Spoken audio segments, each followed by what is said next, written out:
30 वर्षापूर्वी सुरू केलेली धर्मवीर आनंद दिघे साहेबांची परंपरा आजतागायत चालू आहे। ती म्हणजे 31 डिसेंबरच्या दिवशी रक्तदान शिबिर। रक्तदान हे जीवनदान हे फक्त महाजन यांनीच नाही तर प्रत्यक्षात रक्तदान करून आपणही या समाजाचे देणे लागतो ही भावना आजच्या तरुण पिढीमध्ये जागृत करणं हेच रक्तानंद ग्रुप महाराष्ट्र यांचं प्रमुख उद्दिष्ट आहे। धर्मवीर आनंद दिघे साहेबांनी सुरू केलेली परंपरा आजही उपमुख्यमंत्री एकनाथ शिंदे यांच्या मार्गदर्शनाखाली अखंड सुरू आहे। शिवसेना ठाणे शहर प्रमुख हेमंत पवार रक्तदान सारख्या महान व राष्ट्रीय कार्याची परंपरा त्यांनी सुरू ठेवली असून तरुणांनी या उपक्रमामध्ये मोठ्या प्रमाणामध्ये सहभागी होण्याचं आवाहन देखील केलं होतं। 31 डिसेंबरच्या दिवशी आपली तरुण पिढी चुकीच्या मार्गाचे अवलोकन करत असते, त्यामुळे आपल्या हिंदू संस्कृतीचा पाया कुठेतरी ढासळत चालला आहे। याची कुणकुण 30 वर्षापूर्वी साधारणीय दिघे साहेबांना लागली होती, त्यामुळेच त्यांनी ही परंपरा सुरू केली आणि आज ती परंपरा आज तागायत या उपक्रमाच्या माध्यमातून जोपासली जात आहे। दरवर्षी या ठिकाणी हजारो तरुण तरुणी महाराष्ट्राच्या कानाकोपऱ्यातनं रक्तदान शिबिरामध्ये दाखल होतात आणि रक्तदान करतात। राष्ट्रीय महान कार्यामध्ये सहभागी घेत दरवर्षीप्रमाणे यंदा देखील हा उपक्रम या ठिकाणी संपन्न झाला। 25 पेक्षा जास्त वेळा रक्त देणाऱ्या रक्तदात्यांनाच या ठिकाणी उपमुख्यमंत्री एकनाथ शिंदे यांच्या हस्ते सन्मानित करण्यात आलं। तसेच रक्तकर्ण या पुरस्काराने गौरवण्यात देखील आलं। तसेच प्रत्येक रक्तदात्याला सन्मान चिन्ह व प्रशस्ती पत्रक देखील दिलं गेलं। या रक्तदान शिबिरामध्ये उपमुख्यमंत्री एकनाथ शिंदे, त्याचबरोबर खासदार नरेश म्हस्के, माजी आमदार रवींद्र फाटक तसेच कासारवडली पोलीस ठाण्याचे डीसीपी प्रशांत कदम यांनी देखील येथे उपस्थित राहून रक्तदान केलं। त्याचबरोबर कल्याण जिल्हा प्रमुख गोपाल लांडगे, ठाणे महिला जिल्हा संघटिका मीनाक्षी शिंदे, सचिव विलास जोशी, स्थानिक माजी नगरसेविका सुधीर कुकाटे, विभाग प्रमुख कमलेश चव्हाण, स्थायी समिती सभापती संजय भोईर, विभाग प्रमुख किरण नागती, राजेश मोरे, वंदना डोंगरे, उपजिल्हा संघटक मनोज शिंदे इतर मान्यवरांची उपस्थिती या रक्तदान शिबिरास लाभली।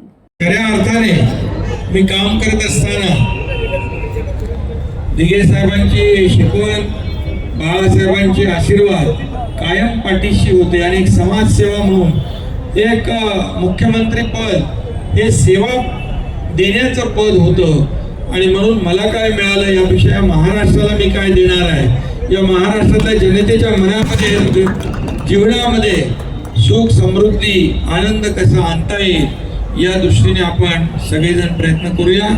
पुन्हा एकदा मी जे रक्तदाते या ठिकाणी आले, कोणी 27 वेळा, कोणी 50, कोणी 100 वेळा अशा प्रकारचं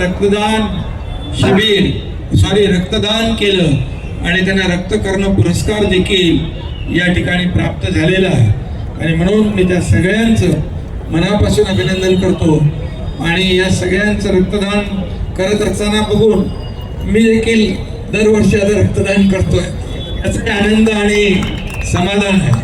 खरं म्हणजे मी सर्वांनाच मनापासून सगळ्यांना शुभेच्छा देतो। दिघे साहेबांनी सुरू केलेला मध्यरात्रीचं रक्तदान शिबिर 29वे वर्ष आहे। आत्ताच तुम्ही बघत असाल की गेले जवळजवळ 450 ते 500 जणांनी रक्तदान शिबिरामध्ये भाग घेतलेला आहे। 500पेक्षा वरती असं मोठे नाही। माननीय उपमुख्यमंत्री एकनाथ शिंदे साहेब, खासदार नरेश म्हस्के साहेब, रवींद्र फाटक साहेब हे सर्वांनी ह्या रक्तदान शिबिरामध्ये भाग घेतला नाही तर स्वतः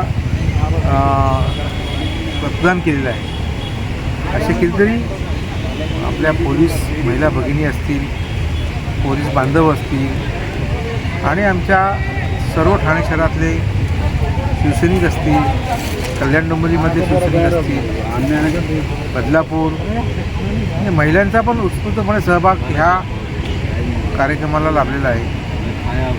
रक्तदान हे श्रेष्ठदान आहे, त्या उक्तीप्रमाणे ह्या रक्तदान शिबिरामध्ये अनेक लोकांनी भाग घेतला, अनेकांनी आपल्या योग्यतेनुसार रक्तदान केलेलं आहे आणि याचा दरवर्षी सगळ्यांनाच या गोष्टीचा फायदा होतो।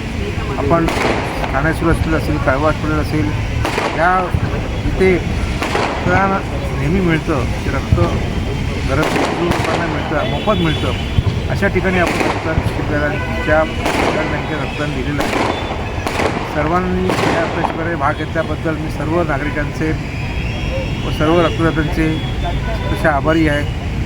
येणाऱ्या नवीन वर्षी सर्वांना सुख समृद्धीचे, भरभराटीचे व आनंदी जावो व सर्व ठाणेकर जनतेला व ठाण्यातल्या तमाम महाराष्ट्र जनतेला आई तुळजाभवानीच्या त्यांना आशीर्वाद राहो आणि महाराष्ट्राचे राज्याचे उपमुख्यमंत्री एकनाथ शिंदे साहेब ज्या तडफेने काम करतात, ज्या आई जगदंबा त्यांना अजून सुयश देव ही ईश्वरचरणी प्रार्थना. जय हिंद, जय महाराष्ट्र.